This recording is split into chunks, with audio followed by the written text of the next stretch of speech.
It's a true pleasure to extend my best wishes to all of you attending the 30 Years After Biennial Civil Action Conference. Politicians are usually accustomed to saying, "I wish I could be here with you tonight," but they don't usually mean it. This time, I promise you that I really mean it. It's been more than 2 years since I first became familiar with 30 Years After, and your growth and accomplishments in that short time are truly stunning. I'm deeply impressed with the depth of your commitment, the sophistication of your civic action, and the intelligence of your leadership and activists. On a personal priority of mine, the recently enacted comprehensive Iran sanctions accountability and divestment legislation, 30 Years After played an invaluable role in building community support and political pressure that resulted in its overwhelming passage by Congress. It was both heartwarming and wholly appropriate that your own Sam Yerby was at the White House to witness President Obama's signing the bill.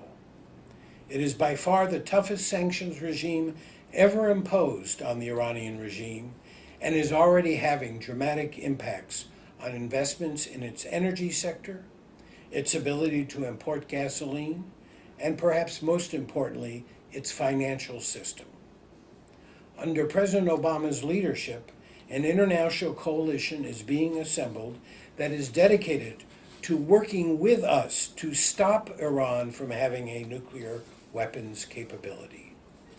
While it is too early to tell whether the sanction strategy will achieve this goal, if it doesn't succeed, we will be faced with two terrible choices.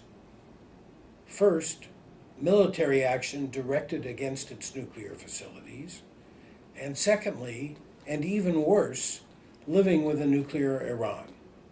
That alternative is not an acceptable one, given the nature of this regime.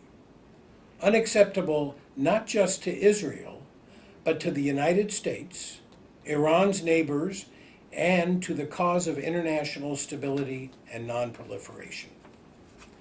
While stopping Iran's nuclear weapons program is our highest short-term priority, our agenda should be much larger. Iran is the world's most active state sponsor of terrorism.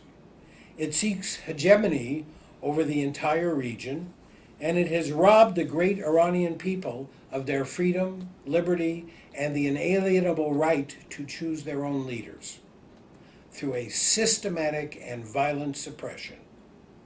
I fervently hope that the day will come soon when the people of Iran and the people of the United States can, with the assistance of their governments, have a close political, economic, social, cultural, and educational ties, which I pray is our mutual destiny.